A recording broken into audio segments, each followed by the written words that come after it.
Hari ini kita lanjutkan pelajaran 10. Kita baca bersama-sama judulnya 2-3 ya. Allah membuang umatnya. Allah membuang umatnya. Nah, cerita ini terambil dari 2 Raja-Raja 13 sampai 25. Sebenarnya masih ada referensi ayat yang lain, tapi kita ambil saja yang cerita utamanya ya. 2 Raja-Raja 13 sampai 25. Nah, kebenaran Alkitabnya, semua raja Israel dan beberapa raja Yehuda melakukan hal yang jahat di mata Tuhan. Allah membuang bangsa Israel yang tidak setia ke Asyur dan bangsa Yehuda yang tidak setia ke Babel. Nah, tujuan pelajarannya mengenali raja mana yang melakukan yang jahat dan mana yang benar di mata Tuhan. Lalu yang kedua, kita mau melihat, memahami mengapa Allah membuang umatnya. Kenapa Tuhan marah kepada umatnya? Bukankah Tuhan sayang kepada umatnya? Tapi kenapa kali ini Tuhan membuang orang Israel? Nah, ada alasannya ya. Ketiga, menemukan bahwa Allah menuntut kita juga bertanggung jawab atas perjanjian yang telah kita adakan atau diadakan oleh Tuhan ya. Oke. Nah, kita mau melihat dulu. Yang pertama, Allah mengidentifikasikan ya, atau memperjelas, memberitahu raja-raja mana yang benar dan mana yang jahat di matanya ya. Nah, kita mau melihat dulu pertama peta Israel. Ini peta Israel ya. Ini bukan peta negara Indonesia, ini peta negara Israel. Nah, Israel itu setelah Salomo memerintah menjadi raja, setelah Salomo mati, maka kerajaan Israel itu terbagi 2 ya. Yang paling atas yang warna orange itu Israel bagian utara. Apa namanya? Israel bagian utara. Ibu kotanya apa itu? Tulisan yang kecil itu yang di tengah-tengahnya. Darren, apa? Samaria. Jadi Israel bagian utara, ibu kotanya Samaria.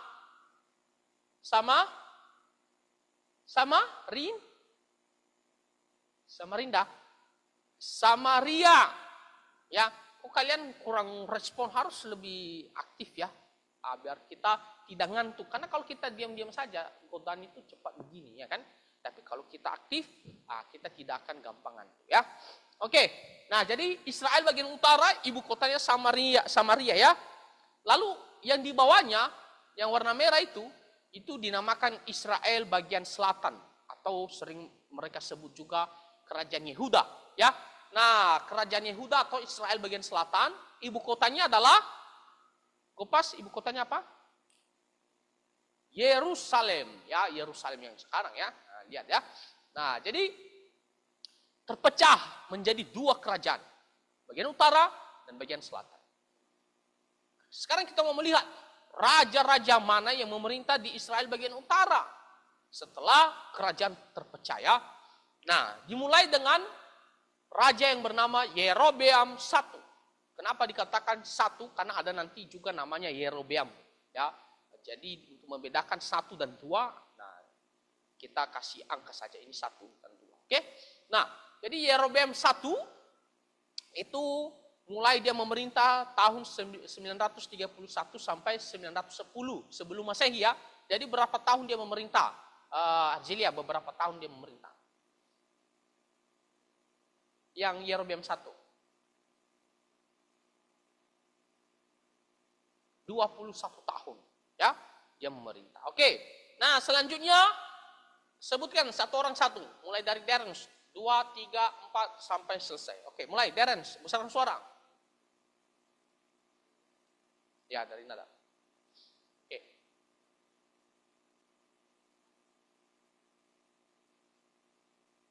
Oke, besarkan suara ya. Ana? Oke, coba tanya sama si Arjelia apa tadi yang terakhir?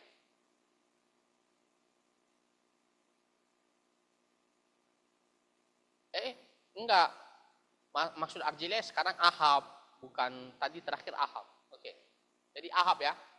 Lanjut. Joanna? Setelah Ahab apa? Kurang jelas ya? Gak bisa baca ya? Agak kabur ya tulisannya ya? Bisa baca tak? Siapa yang nggak bisa baca sejauh itu? Nggak bisa ya?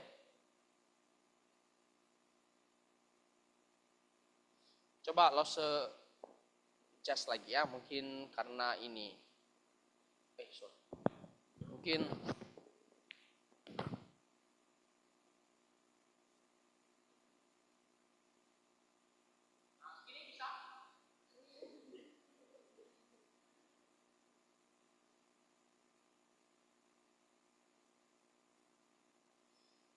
itu oke?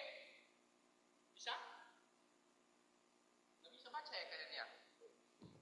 Mata kalian masih muda-muda, kalian mata kalian kurang jelas sudah ya. Makanya kalian jangan banyak nonton, main games, tapi kalau baca bagus, good ya. Kalau belajar bagus ya. Nah, jadi oke lah, langsung aja yang bacakan. Oke, ada Ahab tadi ya, lalu Ahazia, Yoram, Yehu, Yoahas, Yoas, Yerobeam 2. Nah ini, makanya tadi ada Yerobeam 1 dan Yerobeam 2 ya. Lalu ada Zakaria, ada Salum, ada Menahem, ada Pekaya, ada Peka, dan ada Hosea. Jadi raja terakhir mereka bernama Hosea pada tahun 732 sampai 722 sebelum Masehi. Dia hanya memerintah 10 tahun saja. Oke? Nah, tapi kalau di Indonesia itu 2 periode ya kan? Nah, 2 periode presiden memerintah ya. Tapi semua daftar raja-raja Israel bagian utara itu jahat, tidak ada yang baik. Semuanya jahat. Semua menyembah berhala. Semuanya melakukan sewenang-wenangnya kepada masyarakat, tidak patuh kepada firman Tuhan. Ya, karena mereka tidak beribadah kepada Tuhan ya. Nah, sekarang kita mau melihat daftar raja-raja Israel di bagian selatan.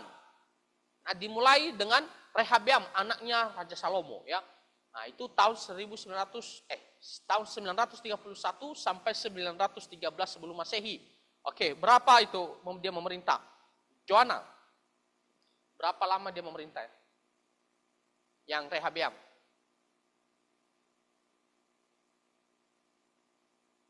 Tahu? Kurangi saja, coba.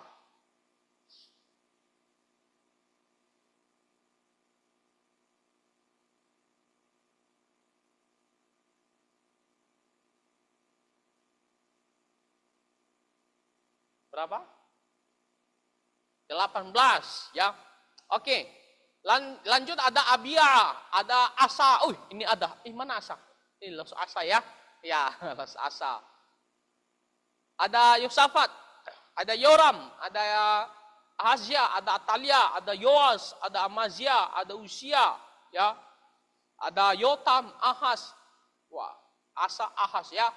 Hizkia, Manase, Amon, Yosia, Yoahaz, Yoyakim, Yekonya, dan Zedekia. Nah, raja terakhir mereka adalah Zedekia ya, pada tahun 835 sampai 796 sebelum Masehi. Nah, di raja-raja Israel bagian selatan ini atau kerajaan Yehuda masih ada orang-orang yang baik. Raja-raja yang beribadah kepada Tuhan. Terutama raja-raja yang Lause kasih warna itu. Tahu kan? Jelas tak warnanya? Warna biru ya. Ada pertama Raja Asa. Wah, Raja Asa ya. Yang dimana beribadah kepada Tuhan ya.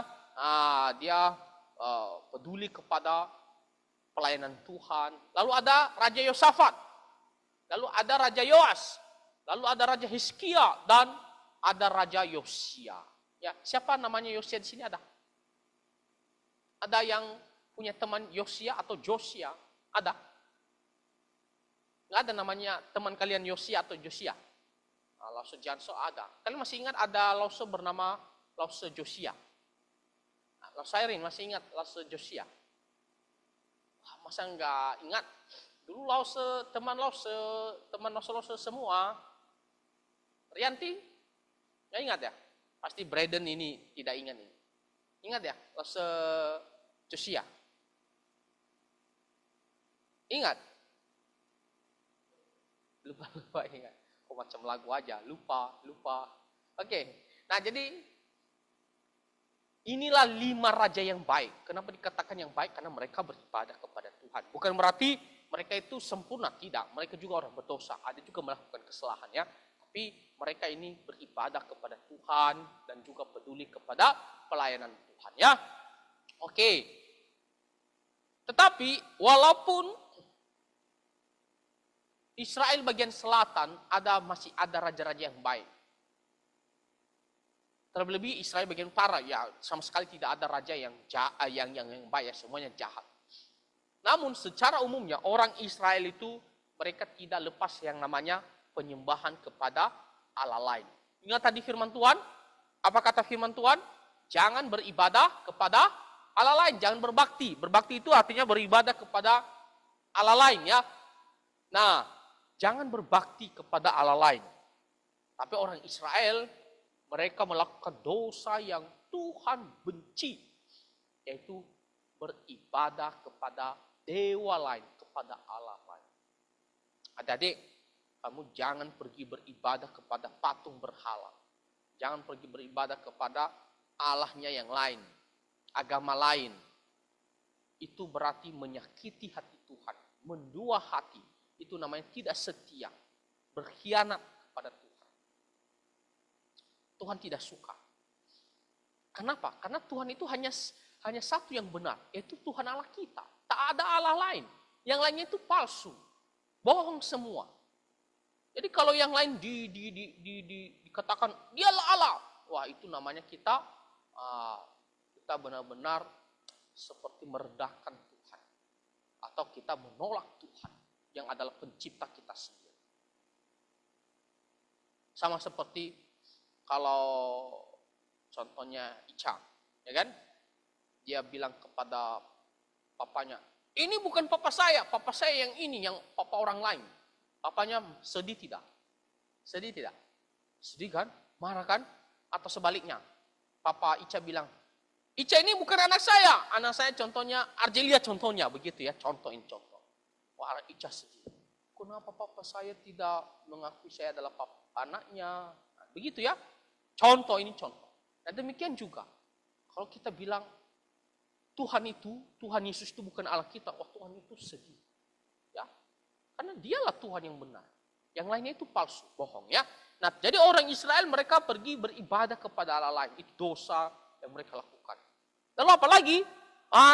Dalam kehidupan sosial, dalam bermasyarakat, mereka itu tidak melakukan perintah Tuhan. Tidak ada keadilan, tidak ada kasih. Mereka tindas sewenang-wenangnya. Ada seorang janda yang meminta haknya untuk dibela, mereka tidak peduli. Yang penting siapa yang punya uang, dia yang berkuasa. Itu tidak sesuai dengan ajaran firman Tuhan. Adik-adik, kalian jangan nanti kalau sudah besar, sudah berhasil, sudah kaya raya, sudah punya sukses lah. Kamu jangan menindas orang yang lemah. Jangan pikir, oh saya kan punya power ini. Punya segala-galanya. Dia mah apalah hidupnya. Lalu saya bolehlah lakukan sewenang-wenangnya sama dia. Tak boleh. Ingat, di atas kita semua, Tuhan Allah kita yang menciptakan kita, yang maha kuasa. Dia selalu lihat kita. Apa yang dilakukan Gopas, apa yang dilakukan Deros. Dan dia punya kuasa untuk menghajar kita. Kalau kapanpun dia bisa menghajar kita. Jadi jangan kita menindas orang yang lemah. Kita harus menghargai. Bisa mengerti? Bisa? Oke. Nah, jadi mereka berbuat dosa, orang Israel berbuat dosa dengan beribadah kepada lain dan tidak melakukan perintah-perintah Tuhan dalam kehidupan ya sehari-hari. Lalu yang kedua, kita mau melihat Allah mengasingkan Israel dan Yehuda ke negeri musuh-musuh mereka. Akibat daripada dosa itu, Tuhan menghukum orang Israel. Wah, apa hukumannya? Kita lihat. Firman Tuhan Ulangan pasal 28 ayat 63. Bacakan. Yurika, bacakan. Besarkan suara. Mas bisa lihat? Sejauh itu? Jelas Yurika? Yurika ya? Bukan maksudnya Yurifea. Jelas? Oke, bacakan.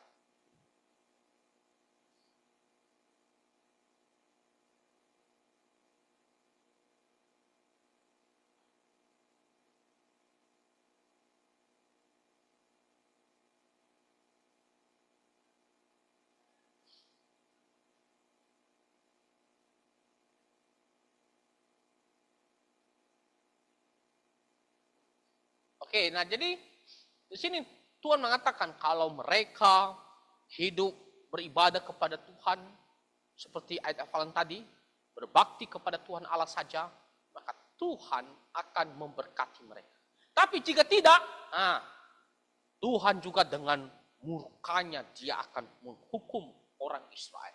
Dia akan menghajar mereka. Di sini dikatakan membinasakan dan memunahkan kamu. Wah, jangan main-main loh. Jangan main-main. Lihat apa kata Tuhan. Bahkan Tuhan akan menyerahkan mereka ke antara segala bangsa. Maksudnya mereka akan dihancurkan oleh bangsa, dipakai Tuhan oleh bangsa lain untuk menghancurkan mereka. Dan mereka akan diangkut, disebarkan ke negeri orang lain. Mereka akan ditindas di sana. Mereka akan menderita, dianiaya.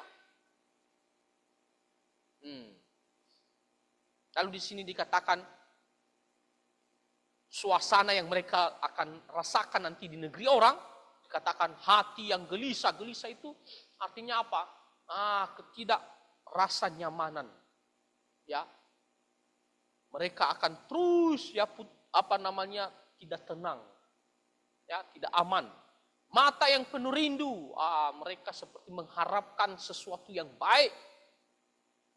Tapi mereka dalam keadaan benar-benar menderita. Jiwa yang merana. Jiwa yang merana artinya tersiksa. Itu yang akan dirasakan oleh orang Israel. Dan benar itu terjadi. Lihat. Kerajaan Israel bagian utara. Ibu kotanya tadi apa?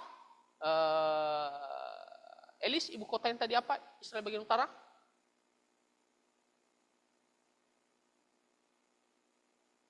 Salah. Yang satunya. Samaria, ingat ya. Yang utara itu Samaria. Nah, kerajaan Israel bagian utara didatangi oleh kerajaan Asyur. Wah, lihat, Raja Israel bagian utara melihat prajurit datang. Itu adalah prajurit Asyur. Dan berperanglah. Kalau dulu perang itu pakai apa? Pakai pedang, pakai tombak, pakai panah, ya kan? Kalau sekarang perang pakai apa? Pakai kayu. Pakai apa sekarang kalau perang? Nggak tahu ya? Gopas pakai apa kalau perang sekarang? Senjata apa pakai? Nggak tahu ya? Carol, senjata apa kalau perang sekarang? Pistol, apalagi? Nuklir. Iyalah, nggak perlu bersentuhan fisik. Jauh-jauh saja main tembak-tembak. Indonesia tembak sana. Singapura tembak sini, Israel tembak sana, Rusia tembak sini, Ukraina tembak sini, ya kan? Tak perlu jauh. Bahkan kalaupun pakai pistol perang, itu nggak perlu harus bersentuhan, jauh-jauh tapi sum-sum tuh ganti-gantian, ya kan? Yang kena mati langsung. Itu adalah perang di zaman sekarang kan? Kalau dulu nggak pakai pedang, ya kan? Tombak, pakai panah, ada panah lah dari jarak jauh kan? Gitu kan. Nah, jadi Israel bagian utara dihancurkan oleh kerajaan Asyur. Ingat ini ya, nanti lo tanya ya. Pada tahun 722 sebelum Masehi. Ingat itu. Israel bagian utara, ibu kotanya Samaria. Dihancurkan oleh kerajaan Asyur. Ingat, Asyur yang menghancurkan. Pada tahun 722 sebelum Masehi. Dan tentunya semua warga, bukan semua, sebagian warga Israel bagian utara itu diangkut, dibawa ke negeri Asyur. Lalu orang-orang yang dari negeri lain dimasukkan ke Israel bagian utara. Oke? Nah, lalu bagaimana dengan kerajaan Israel bagian selatan? Ibu kotanya apa? Eureka ya, ibu kota kerajaan Israel bagian utara apa? Bagian selatan, sorry. Apa ibu kotanya? Yerusalem, ya. Israel bagian selatan itu atau kerajaan Yehuda ibu kotanya adalah Yerusalem. Itu didatangi oleh kerajaan Babilonia. Nah, jadi kalau Israel bagian utara dihancurkan oleh Asyur. Kalau Israel bagian selatan dihancurkan oleh kerajaan Babilonia. Mereka kepung kan, lalu berhasil mereka kalahkan. Ya, jadi Israel bagian selatan dihancurkan pada tahun 586 sebelum Masehi. Kalau Israel bagian utara 722. Kalau Israel bagian selatan 586. Ya, 586. Ingat itu, 586 sebelum Masehi. Israel bagian selatan dihancurkan oleh kerajaan Babilonia. Oke? Nanti lo tanya ya. Dan apa yang dihancurkan mereka? Tembok Yerusalem. Tembok tadi. Nah, ingat. Nah, lihat tembok Yerusalem. Lalu apa lagi? Bait sucinya Tuhan dihancurkan. Bahkan perkakas emas dibawa, diangkut ke Babilonia. Lalu orang-orang yang dianggap pintar-pintar dibawa juga ke negeri Babilonia untuk menjadi pelayan, pekerja raja. Jadi waktu berperang apa yang terjadi? Pasti ada yang meninggal kan? Pasti ada yang meninggal tidak? Pasti ada yang meninggal. Lalu karena hancur semua, terjadi kelaparan, kemiskinan. Ya kan? Lalu mereka tidak lagi menikmati hasil tanaman mereka atau hidup dengan aman. Tidak, karena mereka dijajah sudah. Setiap ada hasil harus bayar segini. Kirim. Lalu ada raja-raja yang suka-suka dia mau ambil, dia mau ini, dia mau rebut, dia mau tindas, suka-suka dia. Namanya saja dijajah. Dan orang-orang yang berada di luar negeri Israel, ya mereka juga menderita. Mereka dipekerjakan untuk memajukan negeri Babilonia. Jadi itulah akibat daripada dosa orang Israel. Karena mereka beribadah kepada Allah lain. Nah, adik-adik, di sini kita diajarkan. Kamu harus benar-benar sungguh-sungguh mau berbakti kepada Tuhan. Mau patuh kepada Tuhan. Tuhan itu sayang sekali sama kita. Apa bukti bahwa Tuhan sayang sama kita? Dia mengutus Tuhan Yesus mati. Dia merelakan anak yang tunggal mati demi menebus dosa kita. Dia benar-benar sayang sama kita. Tapi Tuhan juga tidak main-main. Kalau kita berbuat hal yang berdosa, Tuhan mungkin kasih kita kesempatan, ya. Tapi kalau kita tidak bertobat seperti orang Israel, mereka tidak bertobat. Puluhan tahun tidak bertobat. Kalau kita tidak bertobat, Tuhan akan hajar kita. Ya kan? Nah, jadi apa yang kita harus perhatikan? Sini lihat. Allah menghancurkan dan membuang Israel karena dosa mereka. Apa tadi dosa mereka? Pertama, dosa mereka yang pertama apa, Ica? Menyembah berhala. Kedua, dosa yang kedua apa? Derens? Betul. Belum ya? Apa? Dosa yang kedua. Apa? Membunuh. Kurang tepat. Tapi menindas orang lemah ya. Tidak ada kasih, tidak ada keadilan. Mereka tidak melakukan perintah-perintah Tuhan. Nah, jadi bukan tanpa alasan Tuhan marah, bukan seperti kita manusia. Kadang-kadang kita ngambek tanpa alasan, hanya karena perasaan kita sendiri. Bukan. Tapi benar-benar karena memang orang Israel berdosa kepada Tuhan. Ya. Nah, yang kedua, kita sebagai umat Tuhan wajib beribadah kepada Tuhan dan melakukan dengan setia segala perintah Tuhan. Wajib beribadah. Maksudnya adalah kita tidak boleh beribadah kepada Allah lain selain daripada Tuhan. Jadi adik-adik, kalau ada yang ngajak-ngajak kalian, kita pergi ke wihara atau ada berhala disembahan di situ, kita sembah juga semua kok, sama kok, Tuhan kok. Ini juga Tuhan, ya itu juga Tuhan, hanya beda caranya saja. Ya sebenarnya kita sama saja. Ya kita saling menghargai lah. Lalu kamu, iya juga ya. Udahlah kita saling menghargai lah. Ini kan Tuhan mereka, mungkin cara mereka beribadah. Lalu kamu pergi juga, wah. Kamu bilang, Amitabha, Amitabha. Ya kan? Atau kamu pergi ke agama yang lain, yang sebelah, lalu kamu apa dia? Semuanya itu palsu. Kalau dibilang menghargai, kita harus menghargai dalam arti begini. Jangan ganggu mereka. Jangan buat masalah dengan mereka. Udah biarkan saja mereka.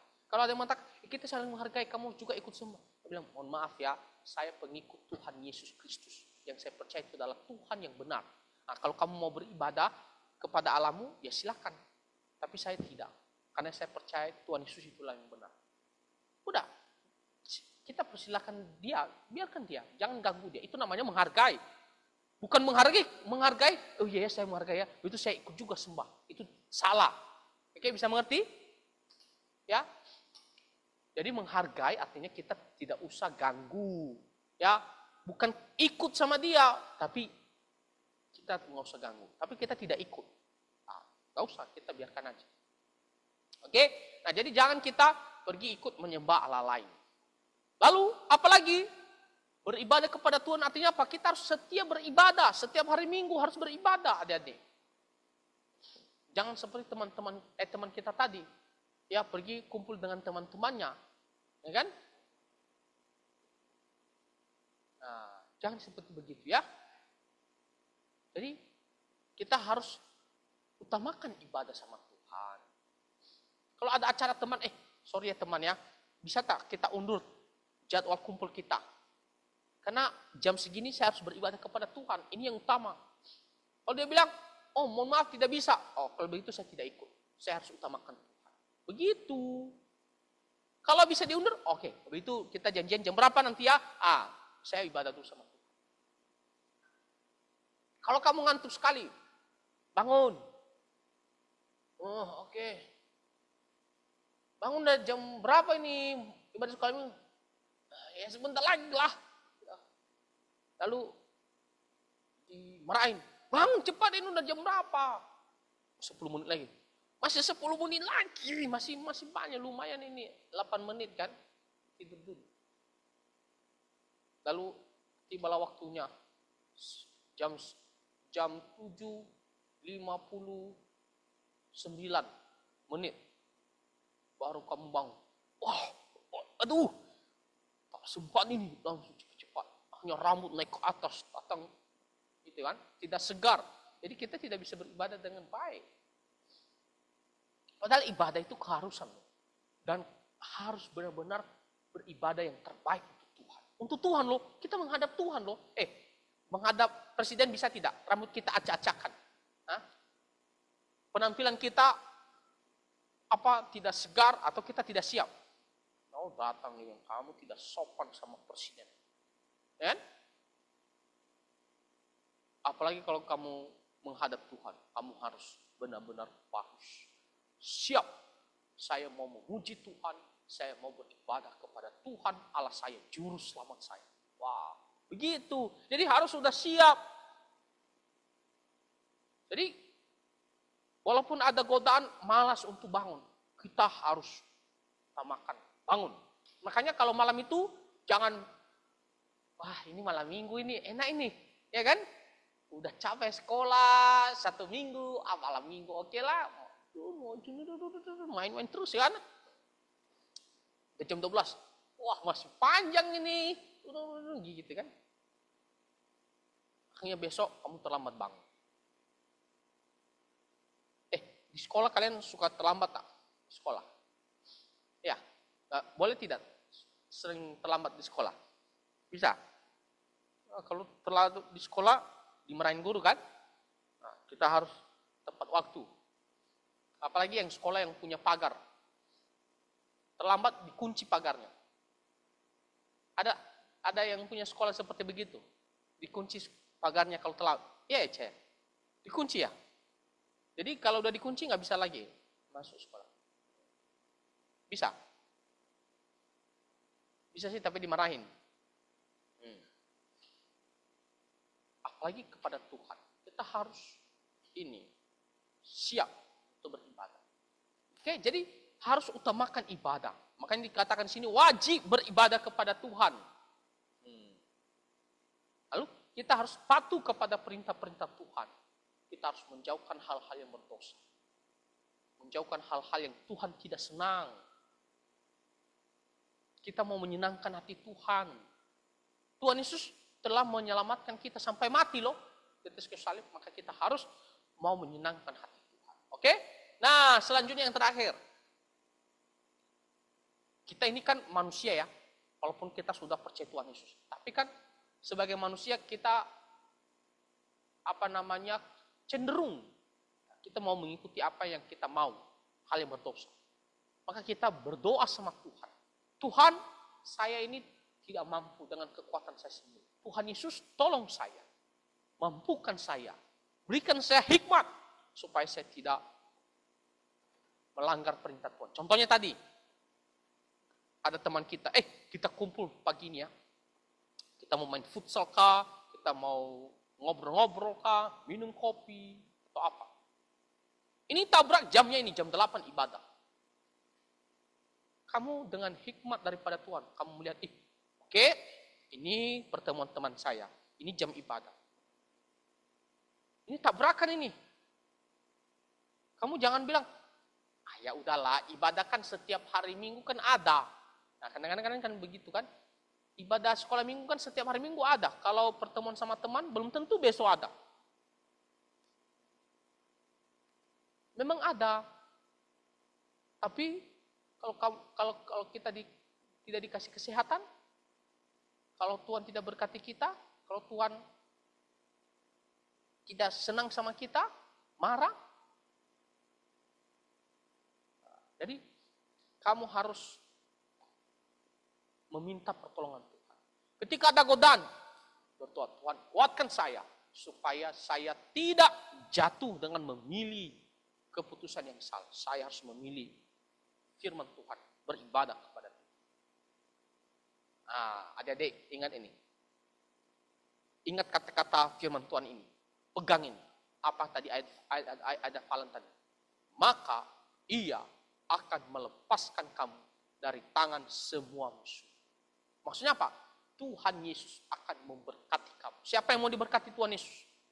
Siapa yang mau diberkati Tuhan Yesus? Oh, tidak ada ya? Tidak ada yang mau diberkati ya? Siapa yang mau diberkati Tuhan Yesus? Semua. Giliran mau berdoa, Tuhan berikan kesehatan ya. Tuhan berkati saya ya. Tuhan, saya mau ujian. Tolong saya supaya saya ingat. Nilai saya full point ya. Lalu Tuhan berkati masa depan saya ya. Itu namanya berkat. Jadi kalau kamu mau diberkati, kamu harus hidup menyenangkan hati Tuhan. Bisa mengerti?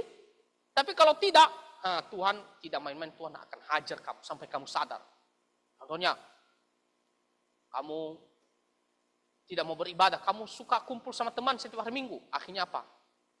Akhirnya mungkin kamu jatuh, kecelakaan. Atau mungkin karena kamu kumpul-kumpul sama teman-teman, tak apa berantem, itu hajaran daripada Tuhan. Atau kamu suka main game, akhirnya apa?